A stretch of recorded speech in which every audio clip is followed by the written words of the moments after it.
Welcome to Digital Marketing for Contractors, a podcast for home improvement contractors to help you crush your lead goals and take your business to the next level. Join us each episode as we give you powerful insights and practical tips on the best digital marketing strategies to help you grow your home improvement business. Let's get started. Welcome back to Digital Marketing for Contractors. I'm Caitlyn Noble. And I'm Meredith. And today we are tackling a common challenge for growing contractors, scaling past the owner bottleneck. But we're going to make this like a digital flair because we're doing digital marketing. Accurate. Yep. So we're going to make this a flair about how we are going to scale past the owner bottleneck. Owners, if you're listening, we're talking about you and how you're holding things up on your end with all love and respect. We can say that because we're also the owners. We're also owners and we've also been the bottlenecks. Yep. So as I mentioned, if you're a business owner and you're doing it all yourself, from sales to operations, just specifically marketing, you're probably hitting your limits. Today, we're going to cover why marketing fails without operational support and how to align your business sales process with marketing and when to hire or automate. Are we going to do all that in this short episode? I think we're going to try. We're going to definitely try. But let me just tell you, we have met a lot of amazing owners who have come to us in this exact position, and we welcome you because congratulations, you have now grown large enough that you can no longer do it yourself. Right. Lean on an agency and let them help you do it. Let's get into it. Yeah. So the first thing we want to talk about is why marketing fails when your operations don't scale. And, marketing can bring in your leads. That's the whole point of it. I hope. But yeah, that's your goal. If that's not happening, talk to us. But marketing is supposed to be bringing your leads. But if your operations aren't ready, those leads are going to turn into chaos and eventually, ultimately turned into wasted money because you don't have the processes in place to turn those leads into sales. And what are you spending all that money on if you don't have processes to convert them into leads? Definitely. And again, we're the marketing experts here. Y'all are experts in what you do. By all means, but examples that we often see, jobs are booked faster than your crews can handle them. Poor follow-ups because the office staff is overloaded. What a good problem to have, but still. Problem nonetheless. And then customers are left frustrated, which kills those referrals and that repeat business. So absolutely. Marketing, if you're listening and you're generating great business right now because you've got trucks out there, you're sponsoring local events, you've got a nice ad in a local magazine, but you don't have the staff to deal with it, there's going to be repercussions. Absolutely. So, this is what we are referring to by the owner bottleneck. So if you're doing too much, your business isn't keeping up with that demand, and we really have to work on the foundation, which is the operations of it. Right, the operations. And there are tons of amazing support systems out there in the contractor world who define a lot of these SOPs, et cetera, because if your marketing's working, you don't want to put the cart before the horse. Absolutely. And so if anybody listening is curious about what some of those tools are, should they reach out? Yeah. We've got some amazing partners listed on our website. Okay. And we can definitely point you in the right direction if you're looking for operational support. So marketing is awesome. It can amplify the problem if the foundation isn't ready. So scale demand before scaling operations is like pouring water into a leaky bucket, like we just said. So we're not saying anything like, hey, come use us, of course. But where we always see a lot of friction is when you and your company don't have the staff in place. The tools in place. Perfect, Meredith. Yeah. To handle the volume of leads that you're going to be generating. Exactly. I think another big thing is making sure that your sales team, sales processes are aligned with your marketing. Correct. Marketing and sales have to be in sync. Yes. I think too often leads are generated, but they don't match the sales process or the qualification standards. And I think we had a podcast recently on bad leads, which would be like our unqualified leads. And definitely, I think that's when, whatever your marketing is targeting isn't in line with what your sales team is going to take and turn into a quality lead or sale, honestly. The most simple thing you can do if you're starting to work with a marketing partner, doing marketing in-house, whatever it may be, share that marketing material with your sales team.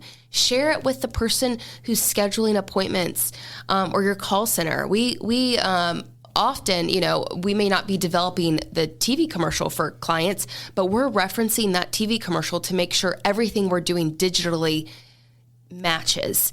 Right. And then owners, marketing directors, et cetera, will take that creative and share it with their call center, share it with their sales team, because it's going to get mentioned. It's like, right. If you have to know what they're referring to if they're calling you and they mention some special offer. Yes. Or, God forbid you are marketing in an area that you don't service, or, you could be talking to a potential client through your ads or through your content. Yeah. Only to find out when you get to the sales process, like, oh, we don't even do that thing that you just said. So make sure everybody is aligned with definitely who you're going after and what you're telling them. Yeah, definitely.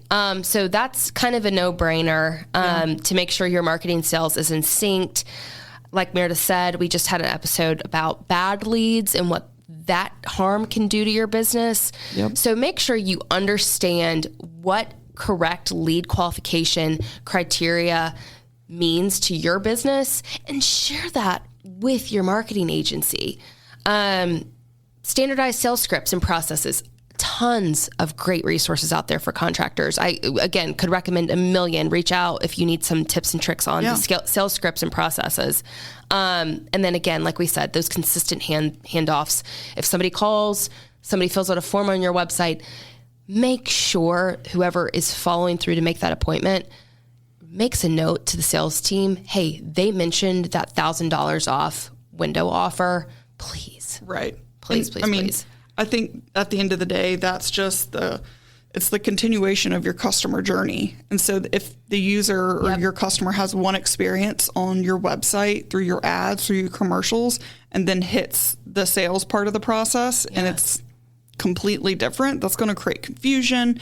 It's going to slow down your speed to lead. They're not going to know, is this even the same company? That's not the same offer. This isn't the same energy, that you were getting from whatever the ad was. So really just working on making sure that's a cohesive process. Yeah, well said. Yeah. And stop being the bottleneck. Yep.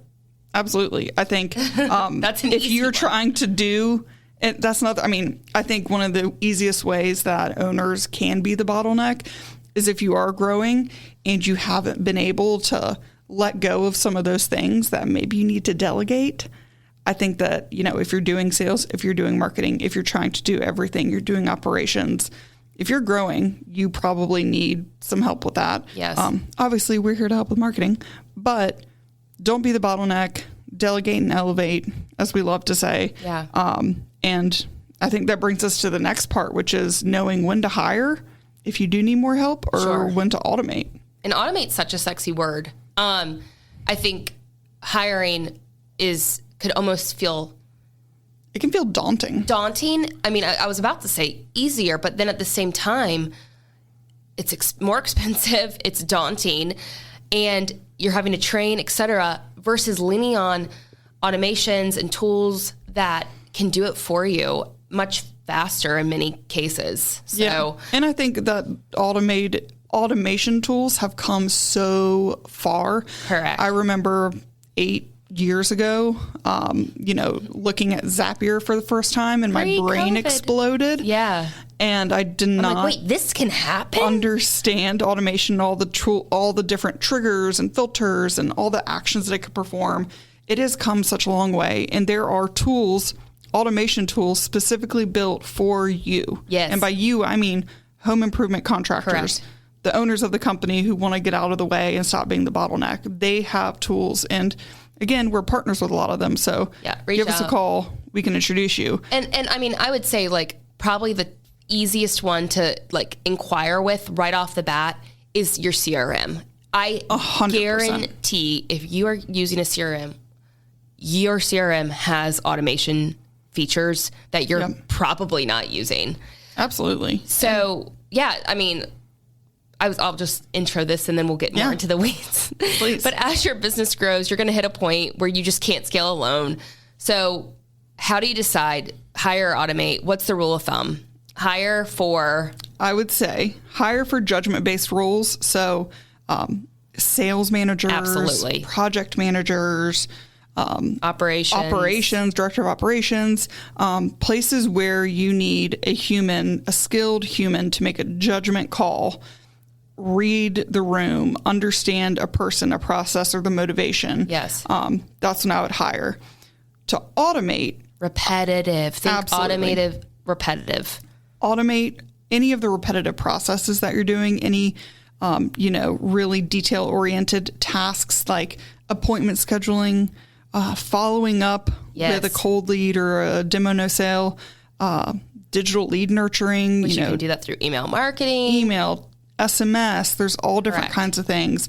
So remember, hire for judgment-based roles, automate for repetitive processes and tasks. And you know what? I mean, you may be listening to this and you're like, I'm not even doing those repetitive processes. That's a perfect place to start. A perfect place to start. Yep. Small automation investments pay off quickly. They do. When they free up your time to focus on strategy and not these daily tasks. And that is true for home improvement company owners. It's true for us as digital marketing company owners. Let's work smarter, not harder at the end of the day with automation. Yeah, I'll just on a personal note, I'm trying to say we use a task system. Yep. Project management system. Thank you. Well, yes, exactly. A project management system that keeps track of every single thing that we should be doing on a day-to-day basis. So, even right now we have a task to record this podcast.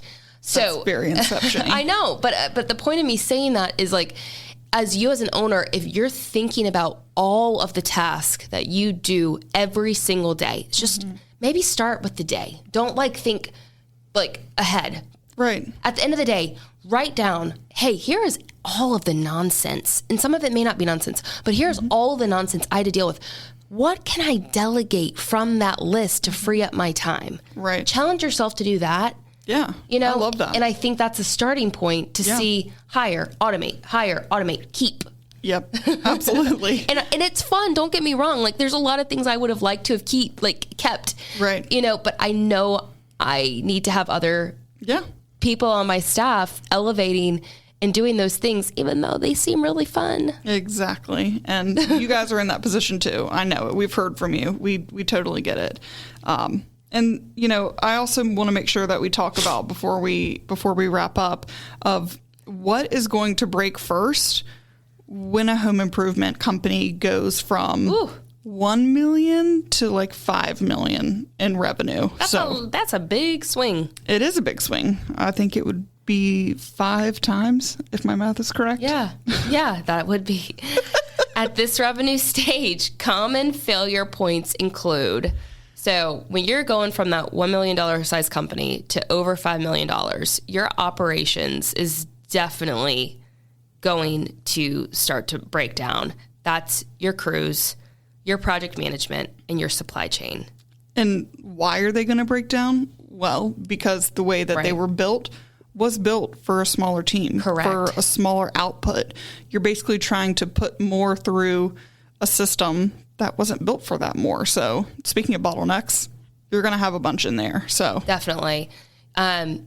Your office space is also, I'm literally, that's the next one, but even the size of your office, could be an issue because you've grown so much. Yeah.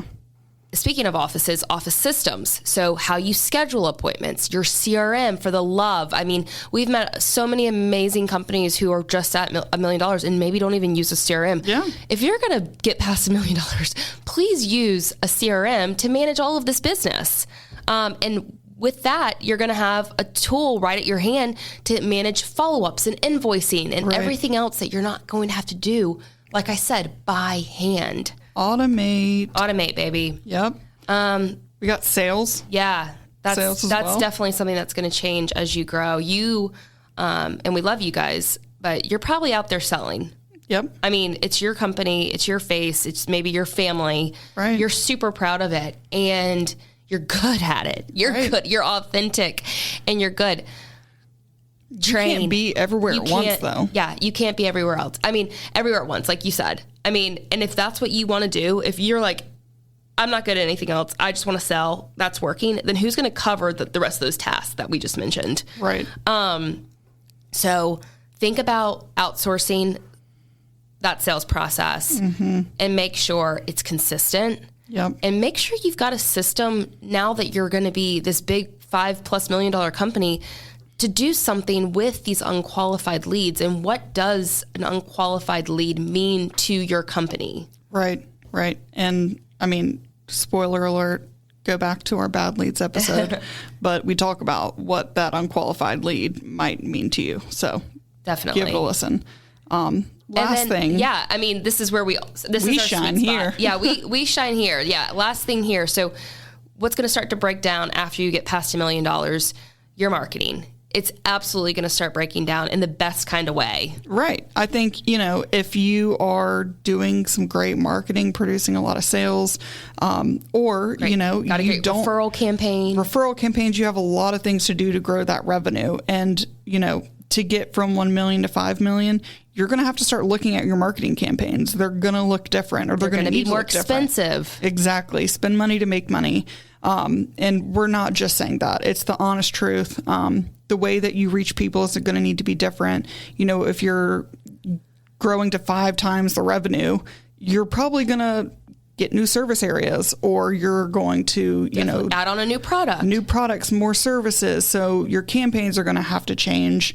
And if you don't, your marketing is going to break down, or you're going to be like, wow, this isn't working, or stall out. And maybe that's what you want. If you don't want to keep growing after that, maybe you're good. Right. I don't think that's the case for most of you listening. If it is, love that for you. If it's not, we can help with that specific one for sure. Definitely. So fix these bottlenecks in this order. So first operations, second office systems, third sales, and then fourth marketing. And your growth is going to become predictable instead of chaotic. We love the sound of that. We need predictability. We love predictability. Yes, we love it. So I just want to make sure, if any of that rang true to you, you were interested in anything we had to say there, and you really feel like it resonated, like you might be stuck in one of these bottlenecks, we can help is the short end of it. We can help you align with scalable marketing operations. So growth doesn't just create more chaos and headaches. Yes. I think that we have a pretty good package. If this resonates with you, this sounds like, wow, you are speaking to my everyday problems. It's called our Foundations package. Yeah, we're really proud of this. We actually launched this last year, 2025, because we were getting a handful of companies who were coming to us right at that $1 million mark, and they had not really done quote unquote digital marketing before, and they were ready to start doing it. It's a flat fee, and we can either redo your website or fix the website you have, make sure your online presence is consistent and gorgeous, and you have an SEO content plan ready to go with all of the AI changes. And we can also pull together an ad budget that you may or may not use, but we'll pull it together for you and get all of that set up. So when you are ready to launch things on your own or in-house, you can go. Right. So fatcatstrategies.com/foundations is going to outline the entire package for you. Just check it out. And pricing's not on that page, but just know we do customize it based off of where your current status is of your business. And we would love to consult on that. Yeah. So absolutely. Yeah. Right. I think that's about it today. Short and sweet. I know the bottlenecks are a scary one, but it's definitely something to look in the mirror and invest some time in it. Yeah. And fixing it. This is a good time of year to start doing that. It's never too late to start fixing that. So never. Thanks for listening to Digital Marketing for Contractors. You can subscribe and share this episode with other contractors who may be ready to scale past the bottleneck, even because you might be listening to it and I'm like, I'm great, I've got it all figured out. Yeah. Share it with somebody else. Send it to your friend Joe. Yeah, Joe. Wow. I don't know. Hey, Joe. Thanks, Joe. Y'all have a great one. Talk to you soon. Bye. Bye. Digital Marketing for Contractors is created by Fat Cat Strategies. For more information, visit fatcatstrategies.com.